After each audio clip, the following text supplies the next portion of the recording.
परिभाषा प्रोनाउन सर्वनाम a pronoun is a word used instead of a noun. अर्थात वह शब्द है जिसे हम नाउन के स्थान पर प्रयोग करते हैं, उसे प्रोनाउन सर्वनाम कहते हैं। जैसे we, you, she, he, they, it. Example: Rohit is a good boy. He is my friend. Rohit एक अच्छा लड़का है। वह मेरा दोस्त है। Amira is a beautiful girl. She is 10 years old. Amira एक सुंदर लड़की है। वह 10 साल की है। ऊपर दिए गए एग्जाम्पल्स में नाउन के रूप में रोहित, अमीरा का इस्तेमाल किया गया है और बाद के वाक्यों में रोहित, अमीरा के बदले प्रोनाउन के रूप में ही, शी का इस्तेमाल किया गया है। हम लोग नाउन की रेपिटेशन से बचने के लिए प्रोनाउन का उपयोग करते हैं, क्योंकि वाक्यों में बार बार एक ही नाउन का उपयोग करने से उनकी सुंदरता खत्म हो जाती है। यही कारण है कि हम नाउन के बदले प्रोनाउन का उपयोग करते हैं।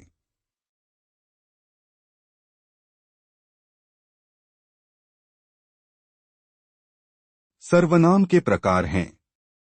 1. Personal pronoun. वे प्रोनाउन जो तीनों persons first person, I second person, you third person, he और शी में इस्तेमाल होते हैं, उन्हें पर्सनल प्रोनाउन कहते हैं। हिंदी में पर्सनल प्रोनाउन को पुरुषवाचक सर्वनाम कहते हैं। 2. Possessive pronoun. इसके अंतर्गत अधिकार बताने वाले प्रोनाउंस आते हैं, जैसे mine, ours, yours, his, hers, theirs. Hindi में पोजेसिव प्रोनाउन को अधिकार वाचक सर्वनाम कहते हैं। 3. Demonstrative pronoun. व्यक्तियों या वस्तुओं की ओर संकेत करने वाले को डेमोन्स्ट्रेटिव प्रोनाउन कहते हैं, जैसे this, that, these, those. Hindi में डेमोन्स्ट्रेटिव प्रोनाउन को संकेतवाचक सर्वनाम कहते हैं।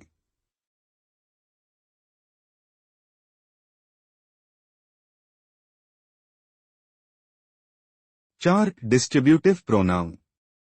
इसके अंतर्गत each, either, neither, every, none etcetera आते हैं। इसको हिंदी में व्यष्टिवाचक सर्वनाम कहते हैं। 5. Reciprocal pronoun. ऐसे प्रोनाउन जो पारस्परिक संबंध बताते हैं, उन्हें रेसिप्रोकल प्रोनाउन कहते हैं, जैसे each other, one another. Reciprocal pronoun को हिंदी में पारस्परिक संबंध वाचक सर्वनाम कहते हैं। 6. Reflexive pronoun.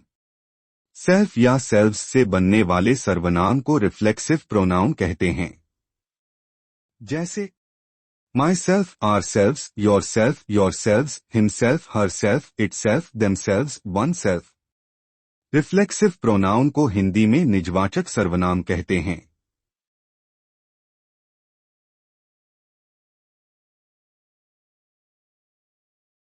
सात. Emphatic pronoun. जब myself, ourselves, yourselves, himself, herself, itself, themselves, oneself का प्रयोग कर्ता के ऊपर दबाव डालने के लिए करते हैं, तो इन्हें एम्फैटिक प्रोनाउन कहते हैं। एम्फैटिक प्रोनाउन को हिंदी में दवासूचक सर्वनाम कहते हैं। 8. Indefinite pronoun. इसके अंतर्गत निम्न सर्वनाम आते हैं, everybody, somebody, nobody, anybody, everybody, someone, no one, anyone, everything, something, nothing, anything, all, some, any, both, another, much, few, little। Indefinite pronoun को हिंदी में अनिश्चयवाचक सर्वनाम कहते हैं।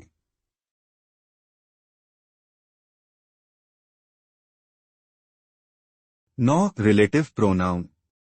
वह सर्वनाम जो दो वाक्यों को जोड़ने में काम आते हैं, उन्हें रिलेटिव प्रोनाउन कहते हैं, जैसे who, whom, whose, which, that, etc।